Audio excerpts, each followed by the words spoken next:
여러분하고 문법을 공부할 겁니다. 고등학교 2학년에게 문법은 뭘까? 고등학교 2학년에게 문법은 그냥 시험 범위죠. 고등학교 3학년에게 문법은 수능에 나오는 거고, 고등학교 2학년한테 문법은 내신을 위한 문법이어야 해요. 수능을 위한 문법도 대비하는 거 좋겠지. 그거는 궁극적인 목적이라면 2학년 때 핵심적인 너희들이 공부해야 될 것이 두 가지가 있어. 첫 번째는 문학이고, 두 번째는 문법이에요. 그래서 2학년 때 거의 대부분 90% 이상의 학교가 문학과 문법을 할 겁니다. 좀 독특한 학교에서 고전이랑 화작을 하는 학교도 있을 거야. 고전은 한 50% 정도 되는 것 같고요. 고전은 올해 처음 도입된 그런 영역이야. 그래서 뭐 고전이라고 하는 게 고전시가 고전소설을 하는 것이 아니고 정말 옛날 글들, 옛날 성현들이, 옛 성현들, 아주 그냥 옛날에 똑똑하셨던 그분들이 썼던 그런 글들, 논어, 맹자, 뭐 이런 것들, 중용, 대학 같은 것들이 나오고, 동양 서적에서는.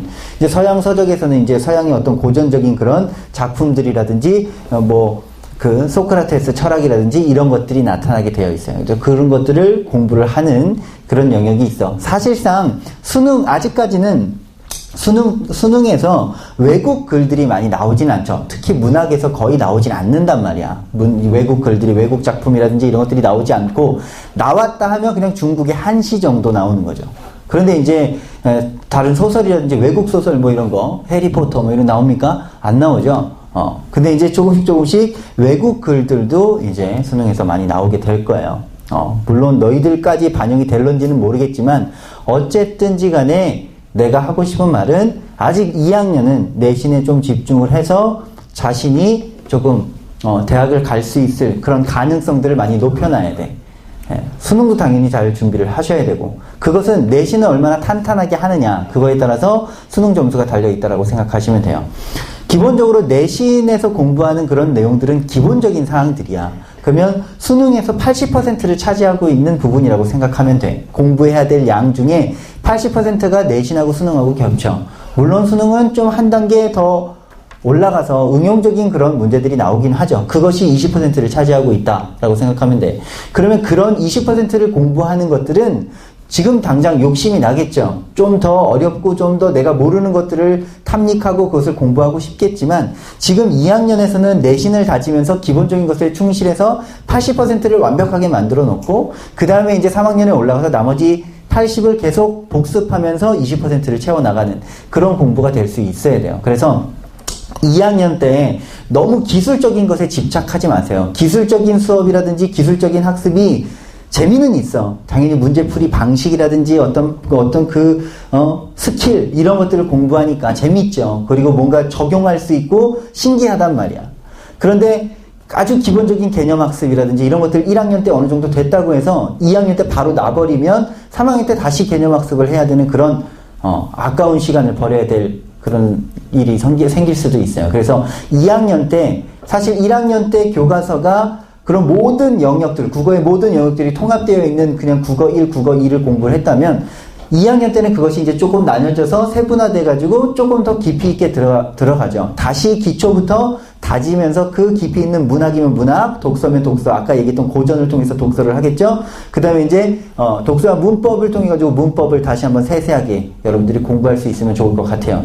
그래서 이번 겨울방학 때 공부하는 이 과정들이 그냥 단순히 내 교과서가 아닌 다른 교재로 공부하는 그런 수업이 아니고, 우리가 앞으로 3월 달에 공부할 그런 내용들을 미리 통합적으로 공부하는 거다라고 생각하시고 잘 들으시고 암기를 잘 하시면 좋을 것 같아요. 자, 문법은 이제 문법 영역으로 넘어가서, 문법은 사실 공부라고 하는 게 크게 두 가지 측면이거든요. 우리가 이제 흔히 어떤 일을 할 때 스스로에게 하는 질문은 왜가 가장 크죠. 왜? 어떤 일을 할 때 왜 하느냐? 나 너 좋아해. 왜? 우리 사귀자. 왜? 이렇게 된다고요. 왜가 되게 인생에 있어서는 되게 중요한 질문 중에 하나야. 내가 어떤 직업을 선택하고 싶어. 왜냐? 왜 그렇게 하느냐? 내가 결혼은 하기 싫어. 그냥 혼자 싱글로 살 거야. 왜 그러느냐? 왜라는 질문이 인생에선 제일 중요해요. 그러나 공부에서는 별로 중요하진 않아. 내가 왜 공부를 해야 되는지는 있으면 좋겠죠. 확실한 동기부여가 되겠지만. 하지만 지금 이 순간 공부를 하려고 자리에 앉았을 때 그거는 별로 필요가 없다는 얘기죠. 그거는 우리 일상생활 속에서 해야 되는 거고, 그 다음에 또 할 수 있는 질문은 두 가지. 무엇이랑 어떻게야. 이 두 가지죠. 그러면 문법 공부에서는 어떤 게 훨씬 더 클까? 무엇이라고 하는 개념이 훨씬 더 커요. 무엇을 공부할까가 훨씬 더 중요해요. 문학이라든지 비문학 독서에서는 그렇지 않아요. 문학에서 무엇을 공부할까? 어떤 개념을 공부할까가 중요한 것도 아니고, 그 다음에 그 어떤 작품을 공부할까? 뭐 고교생이 알아야 될 소설, 단편소설, 고교생이 반드시 알아야 될 현대시, 이런 것들을 꼽아낸 그런 시중서적들이 있죠. 별로 필요가 없어요. 그 무엇의 개념은 필요 없어. 내가 진달래꽃이 중요합니까? 광야, 이웃사의 광야가 중요합니까? 윤동주의 서시가 중요합니까? 그거를 나누는 것 자체가 의미가 없다는 거죠, 문학에서는. 그래서 뭘 공부할까? 이건 별로 중요하지 않아. 어떻게 공부할까가 훨씬 더 중요하죠. 이 작품을 어떻게 바라볼까? 이 시적 화자의 어떤 상황이나 정서나 태도를 어떻게 분석해낼 수 있을까? 비문학 독서도 마찬가지. 중심 화제를 어떻게 찾나? 그래서 그 중심 화제를 바탕으로 해서 그 전체 글의 구조를 어떻게 그려낼 것인가? 그 방법론적인 측면이 훨씬 더 중요한 수업이에요. 그리고 중요한 공부가 되죠. 어떤 글을 보느냐, 무엇을 공부하느냐는 별로 중요하지 않아. 근데 문법은 다르죠. 문법은 어떻게, 방법은 필요 없어. 방법은 사실 정해져 있거든요. 뭐예요? 닥치고 암기하면 돼요. 근데 중요한 건 물론 이해를 바탕으로 한 암기가 제일 좋은 암기가 되겠지. 예. 근데 우리가 공부해야 될 문법 규정, 어문 규정을 통으로 다 암기할 수는 없죠. 분명히 시험에 자주 나오는 것들이 있고, 문제에서 너희들이 헷갈려 할 것들이 있고, 내신에서 잘 나오는 문법 개념이 있을 것이고, 수능에서 나타나는 문법 개념이 있을 것이야. 그런 것들을 구분해서 외울 수가 있어야 돼. 철저하게 수능에서는 나오지 않고 내신에서만 나오는 문법 개념이라면 그냥 어느 정도 인지만 한 상태에서 넘어가는 게 좋죠. 그 시험 볼 때 다시 한번 암기하면 되니까.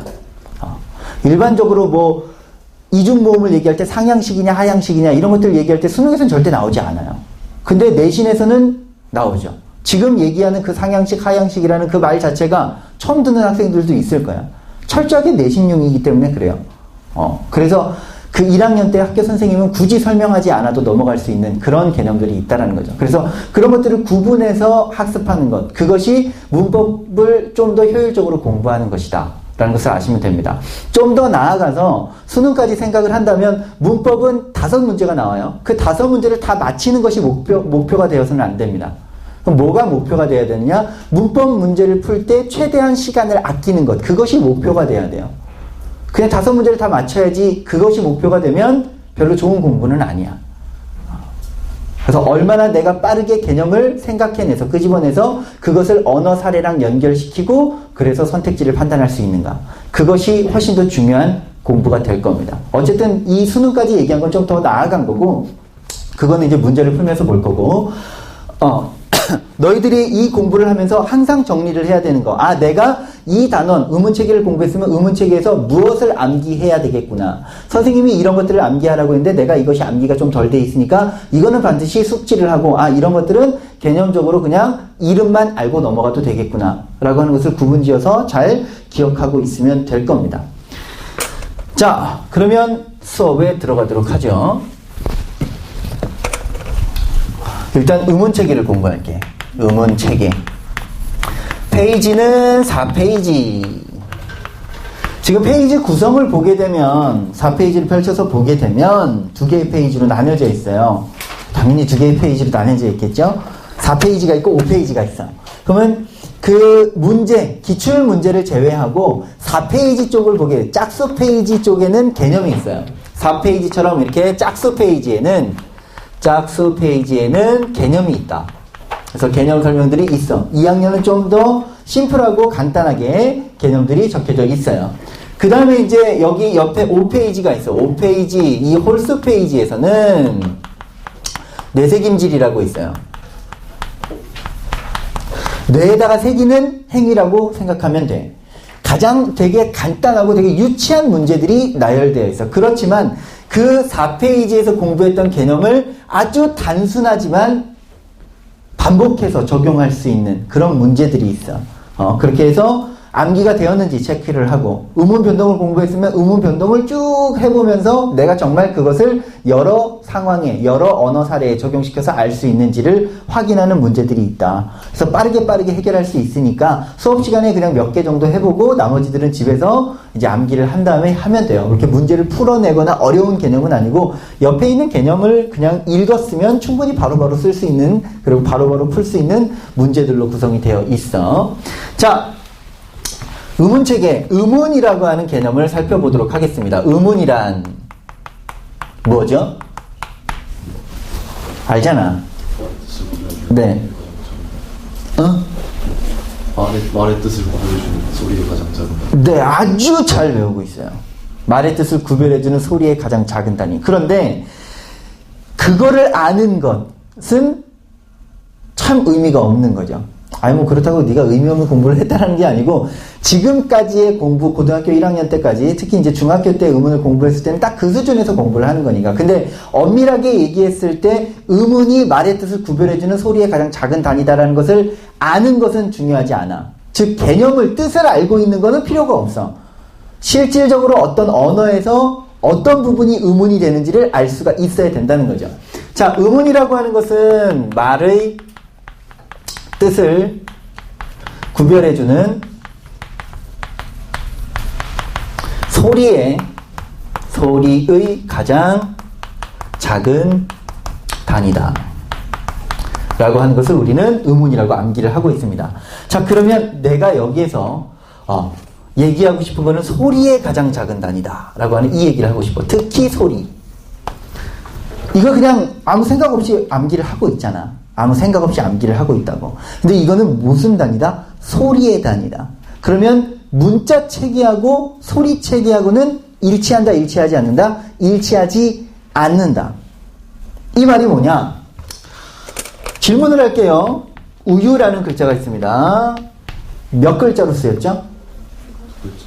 두 글자. 닭이라고 하는 게 있습니다. 몇 글자로 쓰였죠? 네, 이게 일반적인 대답이죠. 우유는 두 글자고 닭은 한 글자야. 그런데 여기서 이 글자라고 하는 개념을 뭘로 바꾸면, 의문으로 바꾸면 또 다른 얘기가 되는 거겠죠. 그죠? 의문으로 얘기를 해봅시다. 우리가 그냥 글자라는 개념은 늘 이게 한 글자, 이게 두 글자, 그 다음에 이거는 한 글자 이렇게 생각을 했지만, 의문의 개념으로 봤을 때 우유는 몇 개의 의문으로 이루어진단 말이죠? 두 개죠. 닭은 몇 개죠? 여기서 이제 좀 헷갈리죠? 네 개라고 생각을 하죠. 4개일까 생각을 해봅시다. 닭에서 쓰인 거는 문자는 분명히 4개는 맞아. 디귿이 쓰였고 아가 쓰였고 리을이 쓰였고 기역이 쓰였어. 그런데 의문이라고 하는 그 개념을 놓고 봤을 때, 의문이라고 하는 그 개념을 놓고 봤을 때, 즉 의문은 소리의 단위라고 했죠. 글자의 단위가 아니고 소리의 단위야. 이걸 기준으로 놓고 보면 이때는 의문이 몇 개가 됩니까?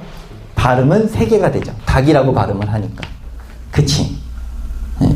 그러면 이 닭하고 요 닭하고 똑같은 거냐? 다를 수 있죠. 어느 경우에? 뒤에 모음으로 시작되는 형식, 형태수가 결합이 되는 경우에는 분명히 또 달라질 겁니다. 예를 들어서 지금 여기 닭이 있어요. 이거는 3개라고 했죠. 그리고 여기에 닭이 있어요. 이건 뭐 닭. 이거는 3개죠. 똑같이 3개야. 왜? 발음을 기준으로 놓고 보기 때문에 리을 기역이 받침이 돼 있든 기역이 받침이 돼 있든 이것도 닭이고 이것도 닭이야. 똑같지. 근데 여기에다가 이가 결합이 된다고 칩시다. 여기에도 이가 결합이 된다고 쳐요. 이는 의문이 몇 개니? 하나야. 그리고 여기도 한 개야. 자, 그러면 여기에서 잠깐 스탑하고 모르는 학생들을 위해서 얘기를 하죠. 왜 이는 2글자를 썼는데 한 개야? 우유는 4글자를 썼잖아요. 이응, 우, 이응, 유. 4글자 썼는데 왜 2개야? 왜 2개죠? 여기에 있는 이 초성에 있는 이응은 뭐야? 음가가 없어. 음의 가치가 없어. 소리값이 없어요. 즉 소리가 안 나는 거지. 발음을 기준으로 놓고 보면 이거는 소리가 없어. 2개가. 그냥 우랑 유밖에 없는 거지. 이것도 마찬가지. 그냥 이 하나 있는 거지 동그라미는 없어. 발음하지 않아요. 그래서 이거는 의문이 1개야. 자, 그럼 산술적으로 놓고 보면 이거는 수학이다라고 생각해 봅시다. 수학이면 이건 몇 개여야 돼요? 수학이면 4개여야 되죠. 이것도 수학이면 4개여야 돼.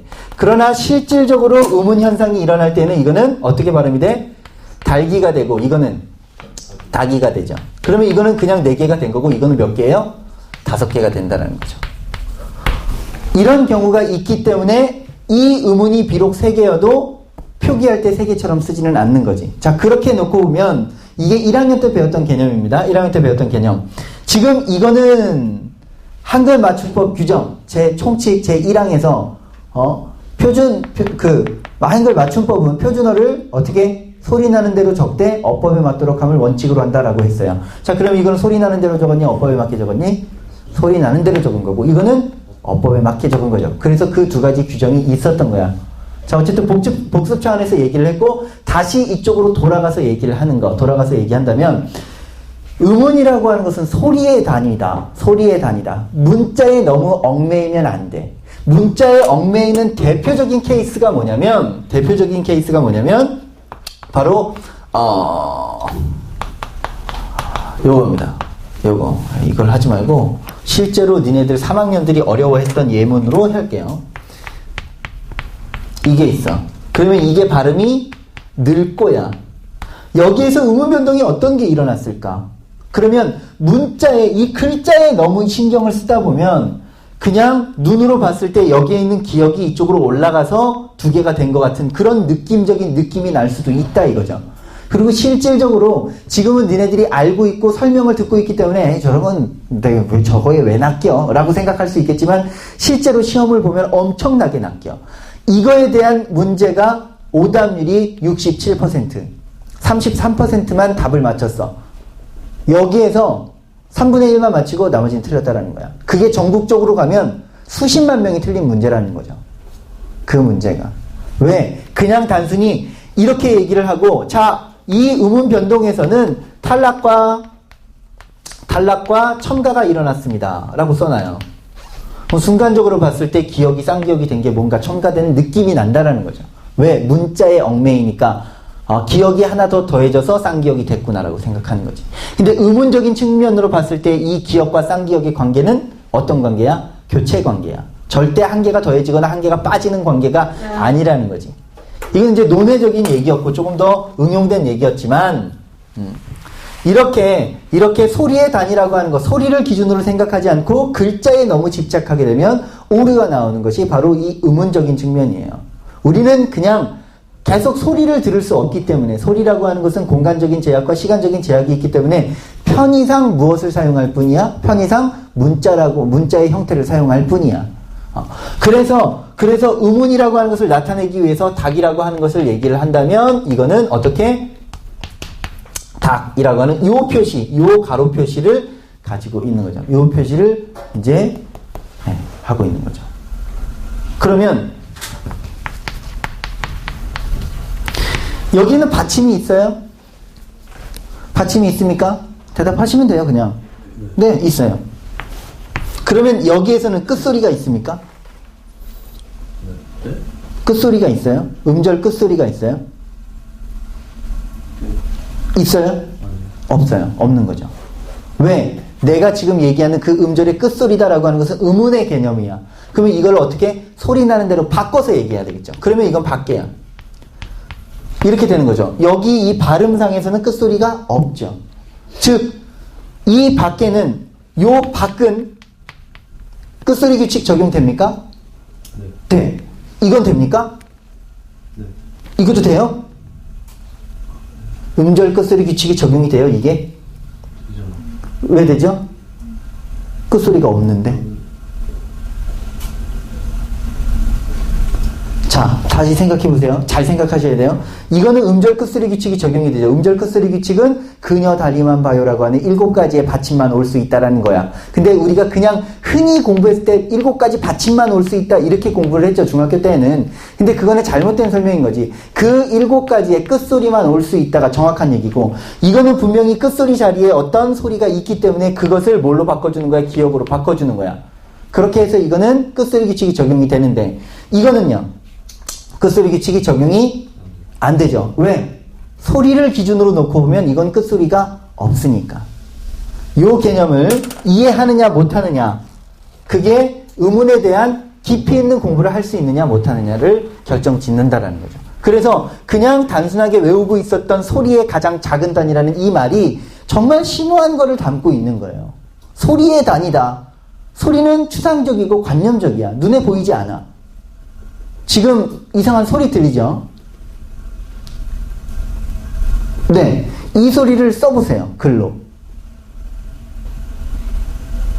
그러면 어떤 애는 그르르릉이라고 쓸 거고 어떤 애는 드르르륵이라고 쓸 거고 어떤 애는 끼리리링이라고 쓸 거예요. 왜 그래? 소리라고 하는 것은 그만큼 인식하는 사람의 인식하는 주체에 따라서 관념적으로 추상적으로 다가오기 때문에 그래요. 누구나 다 달라. 그렇기 때문에 개가 짖는 걸 우리는 멍멍, 양키들은 바우바우 이렇게 얘기를 하는 거겠죠. 네, 좀 소리에 단위 얘기하다가 너무 많이 갔어요. 자, 그러면 그걸 기준으로 놓고 우리나라 말을 하나 얘기해 볼게요. 말이라는 말이 있어요. 말이라는 어떤 글자가 있다. 이 말을 말의 뜻을 구별할 수 있도록 만들어줄 거야. 즉, 뜻이 달라지게 만들 거야. 몇 가지로 만들 수 있을까요? 2가지? 3가지? 정답은 4가지. 바꿔볼게요. 이거를 4가지로 바꿀 수 있어요. 하나씩만 교체를 해서. 첫 번째, 달로 바꿀 수 있죠. 뭐가 바뀌었어? 여기가 바뀌었어. 2번째, 뭘로 바꿀 수 있을까? 물로 바꿀까요? 네, 물로 바꿨어요. 뭐가 바뀌었어? 여기 있는 가운데 소리가 바뀌었어. 그 다음에 3번째는 뭘로 바꿀까요? 막. 네, 막으로 바꿨어. 여기 있는 게 바뀌었죠. 이거는 이제 기본적이죠. 우리가 초성이랑 중성이랑 종성이라고 하는 위치를 이해하고 있으면 네, 분절 음운을 기준으로 놓고 봤을 때 요 3개로 새로운 뜻을 만들 수가 있을 거야. 그러나 한 개가 더 있죠. 뭐가 있죠? 네, 비분절 음운이 있는 거죠. 지금 소리로 냈는데 뭐를 쓸 수 있어? 말이라고 할 수 있겠죠. 발음상으로는 이제 위아래로 점을 찍는 이것이 있다라는 거죠. 즉 여기에 있는 이 소리의 길이라고 하는 것도 뜻을 구별할 수 있는 거다. 쭉 나눠서 여기에 있는 얘네들을 뭐라고 해요? 분절 음운. 그 다음에 여기 얘를 나눌 수 없으니까 비분절 음운이라고 얘기를 해. 이거는 네, 엄밀하게 얘기하면 글자로 표현할 수도 없는 그런 부분이니까, 소리로만 표현이 되는 그 부분이니까 비분절 음운이라고 얘기를 한다. 자, 그러면은 우리가 분절 음운이 세 가지 위치가 있고, 그다음 비분절 음운이 한 가지 위치가 있어. 그럼 분절 음운은 3가지 종류가 있을까? 3가지 종류가 있어야 정상이긴 하죠. 3가지의 위치에서 소리가 나니까. 그런데 3가지를 다 만들었다면 우리 세종대왕님께서 우리를 너무 불편하게 만드는 거였겠죠. 근데 세종대왕님이 어떻게 만드셨어요? 종성은 초성을 다시 써라. 그래서 종성, 부용, 초성이라고 하는 그런 개념을 써서 여기에 있는 이 1번 자리하고 그리고 여기 있는 3번 자리가 사실상 동일한 음운을 사용하고 있죠. 음운론적 성질이 비슷하니까 같이 만든 거야. 이것까지는 뭐 이해할 필요는 없고, 즉 분절 음운은 굳이 3가지로 나누지 않고 2가지로 나눠도 충분히 가능하다. 뭐가 있어요? 자음하고 모음이 있다. 그리고 이 비분절 음운은 소리의 길이, 장단이라고 얘기하면 돼요. 장단이라고 하는 이런 개념이 있다 정도를 생각하시면 됩니다. 자, 그럼 자음하고 모음이라고 하는 그 개념은 이미 수없이 많이 공부를 해왔고 많이 암기를 해왔었어. 그러면 자음을 분류하는 기준을 한번 얘기를 해보죠. 자음을 분류하는 기준은 소리 나는 위치, 조음 위치가 있고, 소리를 내는 방법, 조음 방법이 있어요. 조음 방법에 따라 몇 가지로 나뉘니?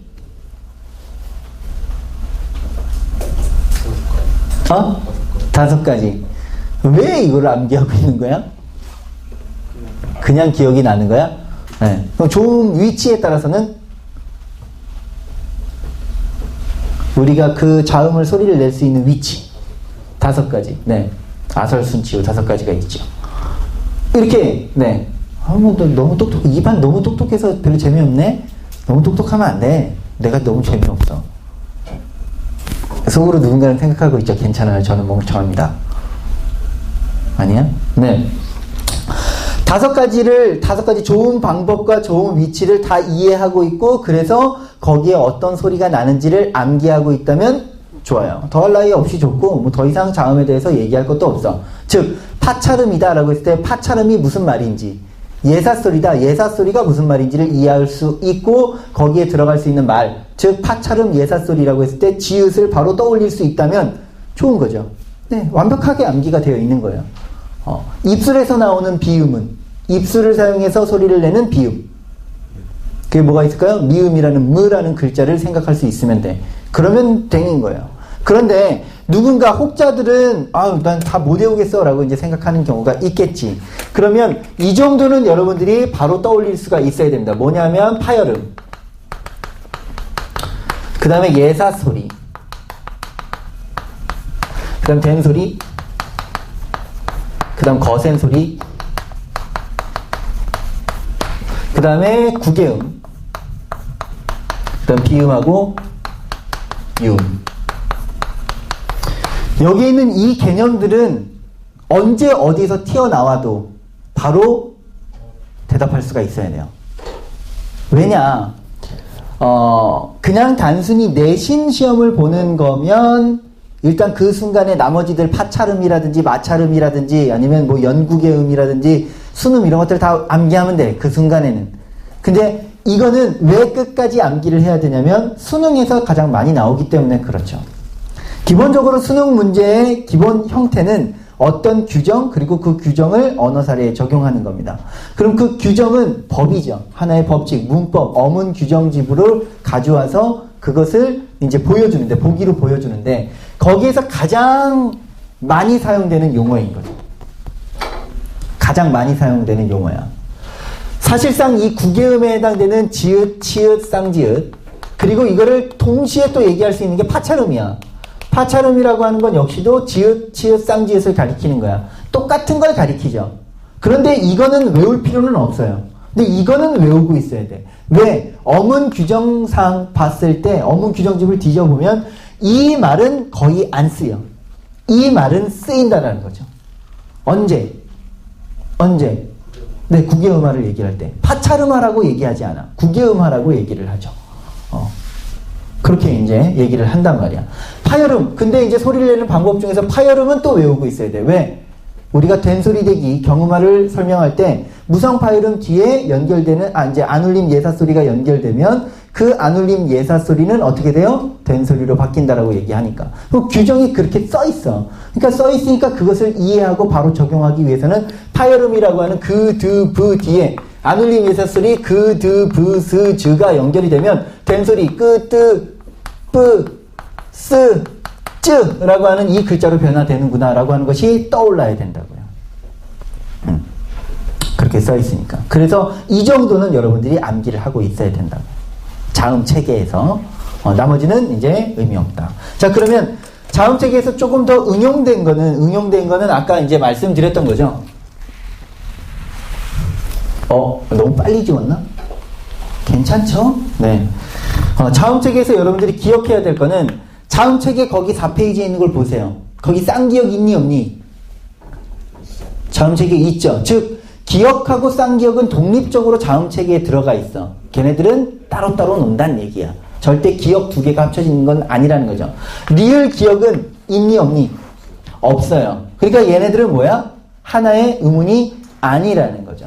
쉽게 얘기하면 닭이 있고 박이 있어.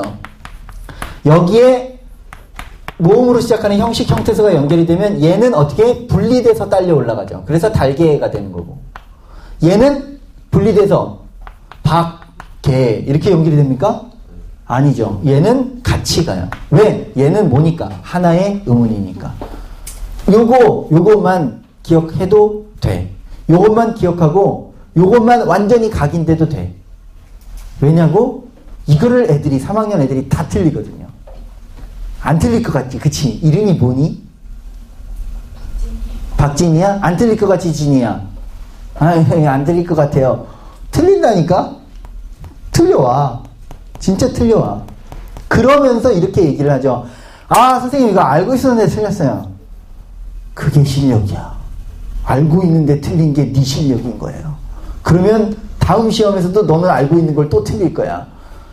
그런 거죠. 그게 실력이에요. 그거를 방지하는 게 공부인 거고. 그래서 계속 반복해야 되는 거죠. 모르는 걸 아는 것, 그것이 하나의 공부일 수 있지만 어느 정도 일정 수준을 넘어가면 아는 것을 틀리지 않는 것이 공부가 되기도 하는 거예요. 그렇게 꼭 기억하시기 바랍니다. 그래서 자음 체계에서는 그 부분 꼭 기억하시고 모음으로 넘어갈게요. 그럼 모음에서는 무엇이 중요할까? 모음에서 뭐가 중요할까? 단독적인 문제는 안 나와요. 이제 모음도 역시나 그 모음, 단모음을 분류하는 그런 체계들을 공부를 해야 되겠지. 그래서 그 어떤 입술의 모양이나 그 다음에 이제 혀의 최고점의 위치, 그 다음에 혀의 높이라고 하는 그 기준에 따라서 어떻게 모음이 분포가 되어 있는지를 보시면 됩니다. 그래서 거기 지금 6페이지를 보시면 단모음, 반모음, 이중모음, 그리고 단모음 분류표에 이, 에, 위, 에, 으, 아, 우, 오 라고 하는 이 10개를 외우시면 돼요. 근데 분명하게 얘기를 하는데 고등학교 2학년 독서와 문법 내신에서도 안 나올 거야. 수능에서 당연히 안 나올 거고요. 내신에서도 안 나올 거야. 이거 단모음 분류표 외우고 있는 거. 이게 전설모음인지 후설모음인지 아는 거. 별로 의미가 없어. 전설모음 하라고 하는 음운 변동이 있긴 있지만 전설모음하는 표준어가 아니에요. 어미를 애미라고 얘기하는 거 왜 자꾸 아기를 애기라고 얘기하는 거 이 예로 바꿀게요. 이게 커트 농담이고 커트 안 해도 돼요. 아기를 애기라고 얘기하는 것, 아라고 하는 모음을 에라고 하는 전설모음으로 바꾸는 것, 이거는 표준어가 아니기 때문에 굳이 우리가 암기할 필요가 없고, 표준어가 아니다라고 하는 것은 그 말은 뭐야? 어문 규정집에 써있다 안 써있다? 안 써있다라는 얘기죠. 그러니까 시험에 수능에서도 안 나온다는 얘기지. 그래서 전설모음하고 후설모음 개념은 알고 있으면 좋지만 굳이 다 암기하고 있을 필요는 없어요. 중학교 때는 암기를 해도 되지. 시험에 나오니까 내신에서 단순하게. 그러면 고등학교 2학년 수준에서 이 단모음과 그리고 이 이중모음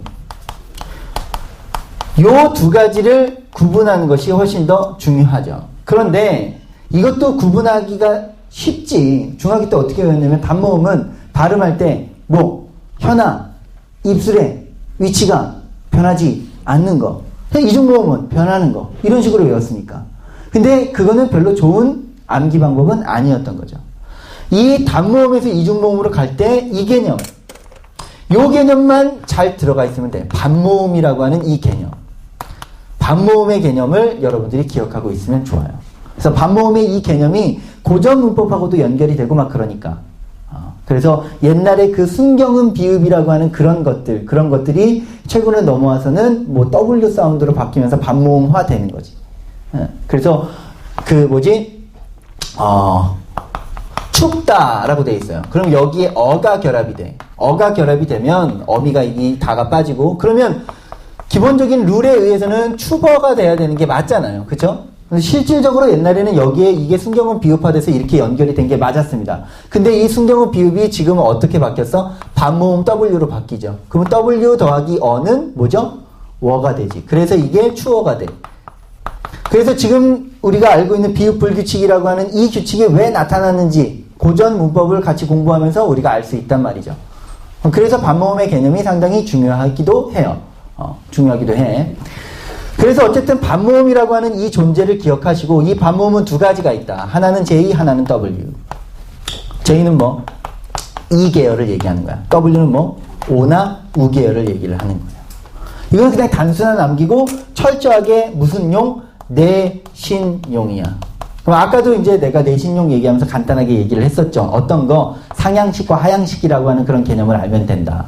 그러면 상향이라는 말하고 하향이라는 말은 어렵진 않습니다. 근데 어떤 것을 의미해서 이 상향과 하향이라는 얘기를 했는지, 상향은 올라가는 거고 하향은 내려가는 거야. 뭐가? 소리가. 소리가 하나는 안 나다가 나는 거고 하나는 나다가 안 나는 거야. 그게 이중모음의 기본적인 구조예요. 그러면 이 계열의 상향식은 야, 여, 요, 유, 예, 그 다음에 예가 있어. 얘네들은 뭐다? 상향식이다. 그 다음에 이제 W 계열에서 상향식은 와랑, 외랑, 워랑, 외가 있어. 자, 얘네들을 다 상향시켜. 예를 들어서 보면 여기에서 이 야는 이를 시작으로 해서 아로 끝나는 거라고 생각하시면 돼요. 그래서 중학교 때는 이 더하기 아가 야다. 얘들아 이하고 아를 엄청 빨리 발음해봐. 야 됐네. 이렇게 암기를 했죠. 근데 여기에서 이 소리가 반모음화돼서 완전히 사라지게 돼. 모양만 남고 소리가 사라지면 그때 뭐가 되냐면 야가 되는 거죠. 그래서 여기에서는 소리가 없다가 아에서 소리가 나는 거지. 야. 이는 소리가 거의 안 나요. 와도 마찬가지죠. 오는 거의 발음 안 해. 와 이렇게 안 해요. 와 이렇게 되죠. 오 발음은 거의 없어. 그렇게 된다라는 거야. 그러면 거꾸로 하향식은 있나요? 지금 몇 개 썼어? 10개 썼죠. 이중모음 몇 개? 11개. 하향식 한 놈이 있어요. 걔가 뭐냐면 의입니다. 어떻게 되는 걸까요? 얘는 분석해주면 의로 시작해서 뭘로 끝나? 이로 끝나는데 이가 소리가 없어지면서 뭘로 바뀐 거야? 제이로 바뀐 거죠. 그래서 이거는 의 이렇게 된다라는 거지. 그래서 상향식과 하향식. 암기는 간단해요. 하향식 하나밖에 없으니까 이중모음 11개 외우고 의 하나만 외우면 돼. 이 정도는 구별할 수 있겠죠. 얘는 무슨 용이다? 철저하게 내신용이다 정도로 생각하시면 돼요. 그래서 자음체계하고 모음체계 이 정도로 기억하면 돼. 지금 설명하는 이 내용들, 이런 이야기들은 사실상 수능에서 만나기는 어려울 겁니다. 2학년 교육청 모의고사에서는 나올 수는 있겠죠. 네. 2학년 그 범위 자체가 독서와 문법이니까 거기서 나올 수는 있을지 몰라도 궁극적인 내후년에 너희들이 볼 그 시험에서는 안 나올 거니까 기본적인 내용으로만 기억하고 있으면 좋을 것 같아요. 자, 그 다음에 이제 마지막으로 가죠. 어디로? 여기로. 네 번째 걸로 가야 되죠. 세 번째 건 왜 안 갑니까? 얘기를 했죠. 총성부형 초성이라고. 네 번째 거로 가죠. 네 번째 거 소리의 길이. 이거는 교육청 모의고사에서 한번 개념이 나오기는 나온 적이 있어요. 근데 딱 그거 하나만 나와. 다른 게 나올 수가 없어. 지금 거기에서 보면 6페이지에 봅시다. 비분절 음은 소리의 길이. 우리말의 음운에는 소리의 길이 등의 비분절 음운이 있는데 이러한 비분절 음운도 뜻을 구별해준다는 의미에서 자음이나 모음과 같은 자격을 가지고 있다. 즉 뜻을 구별해준다 라고 얘기를 했으니까 이것도 뭐다? 음운이다 라고 했어. 그러면 여기서 기억해야 될 거, 너희들이 밑줄을 긋고 반드시 기억해야 될 거는 긴 소리 일반적으로 단어의 첫 음절에 나타난다. 그리고 짧은 소리 이 부분입니다. 밑줄을 그어볼게요. 본래 길게 나던 단어도 둘째 음절 이하에 오면 둘째 음절 이하에 동그라미를 칩시다. 짧게 발음되는 경향이 있다. 이거예요. 자, 여기에 동그라미 친 거는 그냥 문제 자체가, 이 개념 자체가 어려운 개념도 아니고 이해하기 어려운 것도 아니야. 그냥 순간적으로 헷갈리고 하나의 떡밥이 될 수 있다라는 얘기죠. 그냥 그것뿐이에요. 다른 거 하나도 없어. 여기서 이 말이라고 하는 것이 두 가지가 있다. 말이 있고 말이 있어요. 이 말은 동물이야. 그리고 이 말은 사람이 하는, 그리고 지금 내가 하고 있는 그것을 얘기를 하죠. 이렇게 돼 있어요. 그러면 여기에서 지금 이거는 짧고 이거는 긴 것으로 인해서 이 두 가지의 의미가 분명하게 구별이 되지만 요걸 기준으로 놓고 봤을 때 이 말도, 이 말씀, 언이라고 하는 이 의미를 가지고 있는 이 말도 어디로 가면, 둘째 음절 이하로 가면 어떻게 된다? 짧아진다. 그러면 이게 말싸움이라고 하는 것으로 뭐가 될 수 있어요? 네, 합성어가 될 수 있겠죠. 말싸움이 있어. 말싸움. 이거는 네, 말 두 마리가 싸우고 있는 거예요. 앞놈을 차지하기 위해서. 말싸움. 이래야 뭐가 됩니까? 서로 언쟁을 하고 있는 것을 의미하게 된다는 거죠. 여기서 이 말싸움이 언쟁이라고 하는 의미를 가지고 있다면 이 말도 역시나 계속해서 길게 발음해야 돼요. 왜? 둘째 음절이 아니고 첫 번째 음절이니까. 근데 어떤 거? 한국말. 이럴 때 얘는 어떻게? 둘째 음절 이하로 내려갔으니까 짧게 발음해요. 선생님, 그러면 한국의 코리안 홀스하고 코리안하고는 어떻게 구분합니까? 문맥적으로 구분해야 되겠죠. 그때는 발음상 구분할 수는 없으니까. 알겠지? 자, 그렇게 해서 이것, 둘째 음절 이하로 내려오면 짧아진다. 그냥 우리가 직관적으로 보게 되면 요 앞에 뒤에 딸려오는 뭔가가 있으니까 빨리 끝내고 다른 거 발음해야지. 이게 짧아질 것 같고 이거는 끝에 계속 끌 수 있으니까 이거 같은 경우는 그냥 길게 해도 되겠구나. 그렇게 생각할 수도 있어요. 아닙니다. 거꾸로죠. 초성에 있을 때는 길게, 그 다음에 둘째 음절 이하로 넘어갔을 때는 그때는 짧게 발음한다. 내신에서 가장 많이 낚이는 것 중에 하나예요. 순간적으로 낚이는 것이죠. 그럼 그 옆에 뇌세김질의 4번 문제를 지금 한번 풀어볼게요. 지금 now 시작.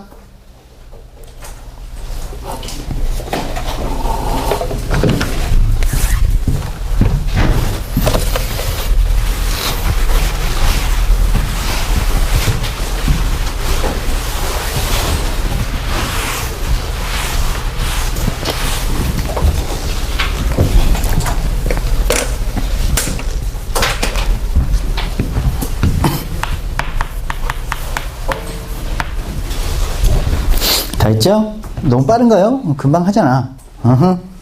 네. 일단 엄마랑 말싸움을 하는 것은 늘 손해야.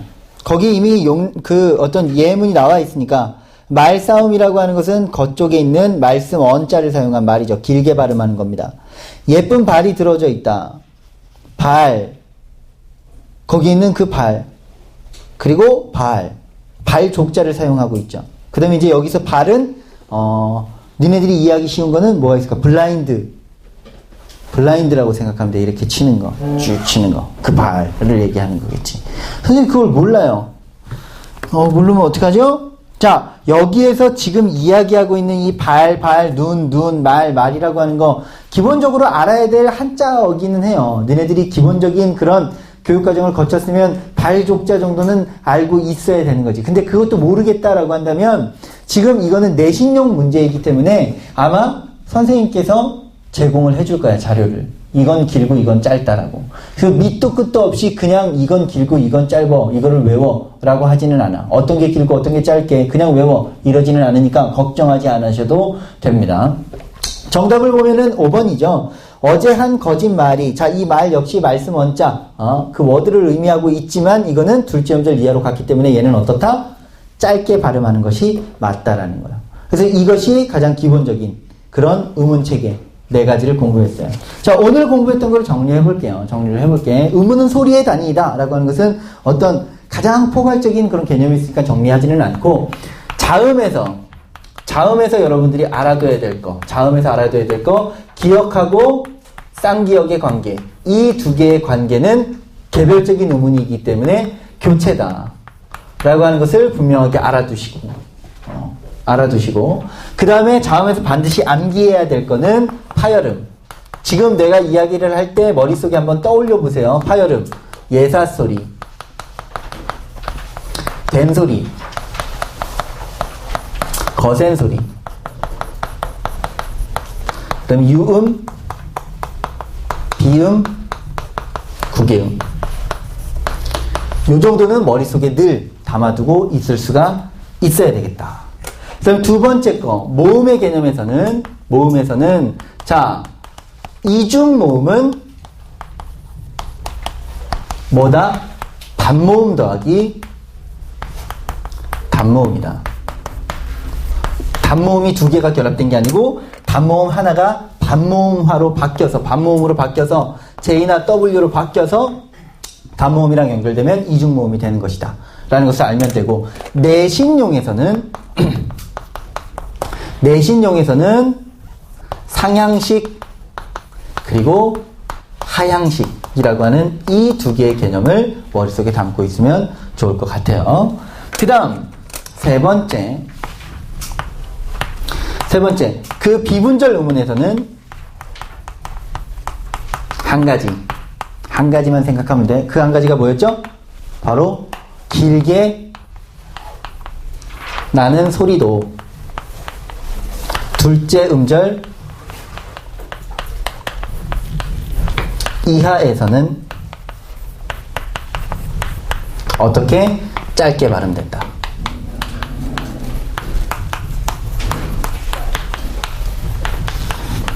자, 기본적인 의문체계를 암기한 상태에서 이 정도의 개념을 이제 인지하고 있다면 적어도 낚시에는 걸리지 않을 겁니다.